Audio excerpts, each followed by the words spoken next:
Kian santer, usulan Wakil Ketua Dewan Pembina Partai Solidaritas Indonesia Grace Natali untuk menempatkan Presiden Jokowi kelak menjadi bapak koalisi besar. PSI menilai sosok Jokowi lah yang mampu menjadi penyatu para ketum parpol koalisi Prabowo Gibran tanpa mengganggu peran Prabowo jika nantinya terpilih sebagai kepala pemerintahan.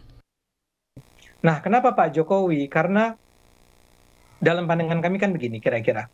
Satu, sudah ada Pak Prabowo sebagai presiden. Dia pemimpin pemerintah, dia pemimpin eksekutif. Cukup, dia menjalankan apa yang dia rancang selama 5 tahun dengan cara sebaik-baiknya. Tapi pada saat yang sama, upaya untuk membawa para partai itu untuk duduk bersama secara terus-menerus, berbicara tentang bagaimana membangun Indonesia untuk mencapai, tadi disebut oleh Grace misalnya, Indonesia emas. Itu kan kira-kira tahun 2045 ya kalau nggak salah. Itu gimana caranya? Nah, kalau bisa memang kita berharap partai-partai besar ini mau ya berbesar hati untuk duduk bersama-sama, untuk bilang yuk kita kerjasama, kita koalisi, kita nggak berantem-berantem terus ya, untuk mencapai kemajuan Indonesia. Kurang lebih Mas Budi idenya semacam itu. Ide PSI ini dinilai pakar hukum tata negara UGM sebagai bentuk mengubah sistem presidensial menjadi nuansa otoritarianisme baru. Saya selalu ingatkan, kalau kita menggunakan sistem presidensil, lalu koalisinya terlalu besar pendukung pemerintahan, godaan otoriternya tinggi. Godaan otoriter itu tinggi, itu yang kemudian harus kita ingatkan. Ya kan, nggak boleh dibiarkan. Kalau kemudian sekarang begitu misalnya Pak Prabowo dilantik tanggal 20 Oktober, lalu kemudian didorong lagi untuk membangun koalisi besar pendukung pemerintahan, menarik-narik namanya oposisi, dugaan saya atau kecurigaan saya jangan-jangan kita sedang menjerumuskan negara ini menuju ke arah otoritarian baru lagi. Usulan menjadikan Presiden Jokowi sebagai bapak koalisi besar memang diakui Golkar jadi pembicaraan dalam internal parpol koalisi pengusung Prabowo Gibran. Namun benarkah usulan soal peran Jokowi ini sebatas menjadi ketua koalisi besar tanpa ada tendensi mengganggu kewenangan seorang kepala negara kelak? Tim Liputan Kompas TV. Menjadikan Jokowi sebagai bapak koalisi besar terus menjadi polemik. Sejauh mana saudara peran Jokowi nanti usai tak lagi jadi presiden menjadi bayang-bayang dalam kepemimpinan yang baru? Kita akan perbincangkan hal ini. Sudah bergabung bersama kami di Kompas Petang ada politisi PSI Bung Ade Armando dan juga ada pengamat politik Ikrar Nusa Bakti. Selamat sore Bung Ade dan juga Prof Ikrar. Selamat sore, Nilo. Sehat selalu. Saya ingin ke Bung Ade dulu. Bung Ade, ini ide soal menjadikan Pak Jokowi sebagai pemimpin koalisi besar, ini memang dalam rangka untuk mencarikan posisi baru begitu ke Pak Jokowi nanti kalau udah pensiun? Ya nggak gitu lah, masa mencarikan posisi baru. Kesian amat Pak Jokowi ya. Nggak, jadi gini dulu. Jangan juga bayangkan bahwa yang ada dalam benak kami adalah agar Pak Jokowi menjadi semacam bayang-bayang dari kepala negara atau dari presiden, yaitu Pak Prabowo ya. Dan jangan bayangkan bahwa apa yang kami usulkan ini adalah sebuah barisan nasional atau koalisi besar yang berada di dalam pemerintahan saat ini. Tentu saja tidak begitu ya. Ini kan persoalannya adalah bahwa pada saat kita sudah sepakati bahwa Pak Prabowo akan menjadi presiden kita ya, walaupun barangkali belum semua pihak bisa menerimanya. Cuma hampir pasti beliau akan menjadi presiden kita bersama. Nah, pada saat yang sama ada sebuah kebutuhan untuk mempersatukan, mengkonsolidasikan ya partai-partai yang ada di Indonesia ini untuk merancang langkah bersama ke arah ke depan, ke arah Indonesia Emas 2045 itu ya. Siapa orang-orang yang diharapkan berkonsolidasi itu adalah tentu saja yang paling awal adalah mereka yang sudah berada di belakang atau berada di jajaran pendukung Pak Prabowo saat ini, yaitu 4 partai kalau nggak salah kan ya. Ada Gerindra, ada Demokrat, ada Golkar, ada PAN ya. Jadi berempat itu. Tapi yang kita harapkan kan tidak hanya 4. Ya, sejumlah partai lain yang walaupun berada pada kubu yang lain saat ini kan salahnya untuk di Bung Ade, kenapa sih harus ada pakai kata ketua atau pemimpin koalisi besar? Ini saya baru dengar nih ada istilah seperti itu nih. Ya tentu saja semua koalisi apapun namanya itu harus ada yang mengkoordinasinya kan, yang memimpinnya Oke. ya. Tidak Nah percaya orang dengan yang partai-partai atau tidak percaya mungkin dengan Pak Ketua-ketua Umum Partai atau dengan Pak Prabowo bisa memimpin? bukan yang nggak percaya, cuman sekarang kita bayangkan ya masing-masing partai punya ketua ya. Nah sekarang maukah bersediakah masing-masing partai itu dipimpin oleh ketua partai, Oke. ketua dari partai yang lain.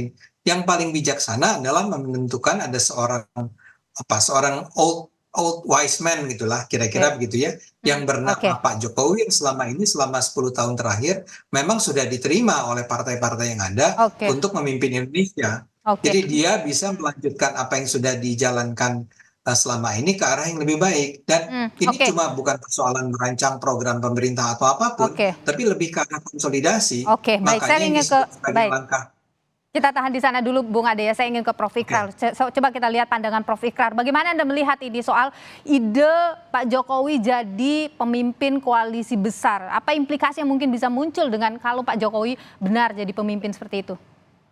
Yang jelas ya, koalisi besar itu seperti apa gitu kan. Itu kalau kita tahu bahwa itu pernah juga terjadi di era SBY ya, tapi itu pun tidak kemudian, itu membutuhkan sebuah koalisi besar yang kemudian, bisa berpengaruh terhadap jalannya pemerintahan. Karena kita tahu di era Pak SBY sendiri ya, itu di antara partai-partai politik itu kan kenapa dibuat koalisi besar, karena memang waktu itu ada anggota koalisi yang waktu itu masih nakal gitu. Nakal dalam artian yang membuat ketika Presiden SBY membuat suatu kebijakan dan itu ternyata tidak diikuti oleh partai-partai ini ya di dalam misalnya parlemen begitu kan. Maksudnya ada yang kemudian masih misalnya berpendapat atau mendukung oposisi pada saat itu dan sebagainya. Dan kalau kemudian koalisi besarnya itu Bung Ade katakan tadi namanya Barisan Nasional, itu juga saya juga heran juga ya, karena ini ide dari Bung Jeffrey Giovanni yang kemudian saya lihat ini kok namanya seperti Barisan Nasionalnya di Malaysia ya, yang kemudian itu menggabungkan antara unsur-unsur politik yang berasal dari misalnya orang Melayu, kemudian orang India dan juga orang Cina yang ada di Malaysia pada saat itu ya. Oke. Nah kita kan sistem kepartian kita kan tidak didasari oleh puak-puak semacam itu ya, itu satu. Kedua, kalau misalnya Pak Jokowi menjadi ketua koalisi, mau tidak mau dia harus menjadi ketua umum partai gitu kan. Oke. Sebab kalau dia bukan orang partai, lalu posisinya sebagai apa? Dan kalau Oke. itu memang harus ketua umum partai, berarti Golkar juga harus siap-siap untuk melakukan musyawarah nasional luar biasa ya sebelum Oktober ini Oke. gitu. Tapi Prof Ikrar, kalau Anda lihat apa ini kira-kira bagaimana posisinya Pak Prabowo? Apa pengaruhnya pada kepemimpinan Pak Prabowo nanti kalau misalnya ada Yang jelas buat saya ya, saya selalu walaupun misalnya saya juga sering mengkritik bahwa keterpilihan Prabowo sebagai presiden dan kita juga belum tentu melihat apakah Prabowo itu pasti akan terpilih atau tidak. Tapi terlepas dari itu buat saya kalau nanti 20 Maret itu dinyatakan bahwa Prabowo Gibran itu menjadi pemenang dan kemudian persoalan lain itu tidak akan muncul untuk kemudian meniadakan kemenangan itu buat saya beliau harus dihormati sebagai seorang presiden pemenang ya.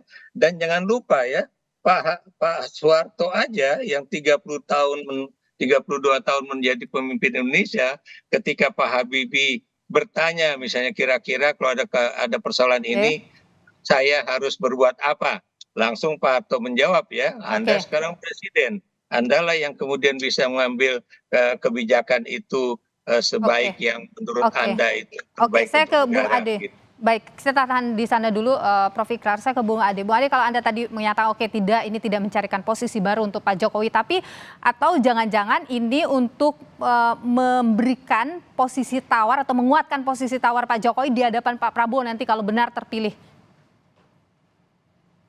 Ini bahkan gagasan ini sudah sempat dibicarakan sudah dibicarakan dengan Gerindra dan saya tidak tahu persis apakah Pak Prabowo terlibat di dalam pembicaraan tersebut.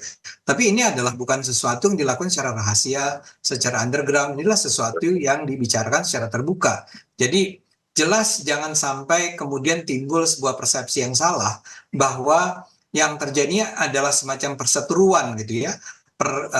Perbedaan antara kubunya Pak Jokowi dengan kubunya Pak Prabowo. Enggak, ini adalah sebuah kerja bareng kok. Oke, jadi Gerindranya setuju juga dengan hal seperti ini? Nah, saya nggak bisa katakan itu karena pihak Gerindra yang harus menjawabnya ya, atau Pak Prabowo yang harus menjawabnya. Yang jelas ini adalah semacam, kalaupun jadi yang namanya koalisi besar, karena tadi dikatakan bahwa kalau Barisan Nasional nggak layak lah digunakan, nggak enak lah dipakai. Saya taruhlah setuju kita gunakan koalisi besar. Ini adalah sebuah persatuan yang bersifat non formal, yang bukan sesuatu yang berada di dalam pemerintahan formal. Ini adalah mempertemukan para pimpinan partai agar mereka bisa bersama-sama mengkonsolidasi diri agar tidak terjadi perpecahan yang terus-menerus di Indonesia. Itu ide besarnya atau itu harapannya. Saya ke Prof. Ikrar, singkat saja Prof. Menurut Anda ini bisa menjadi matahari kembar dalam kepemimpinan Prabowo Subianto nanti kalau terpilih? Kalau simpelnya itu bisa akan terjadi matahari kembar ya. Dan kemudian itu kan program 2045 itu kan program yang bukan untuk satu presiden ya, karena itu kan masih 21 tahun lagi maksud saya. Itu berarti akan ada dua pemerintahan yang berbeda. Apakah kemudian ini adalah ancang-ancang untuk membangun koalisi sampai 20 tahun mendatang ya, itu yang kemudian Bung Uceng itu mengatakan ya, saya juga setuju dengan itu bahwa ini akan menimbulkan apa yang disebut dengan autokrasi personal ya. Baik. Baik, terima kasih Prof. Ikrar Nusa Bakti, analis politik senior, dan terima kasih juga Bung Ade Armando, politisi PSI, sudah berbagi pandangan di Kompas Petang. Sehat selalu, selamat melanjutkan ibadah puasa. Saudara kami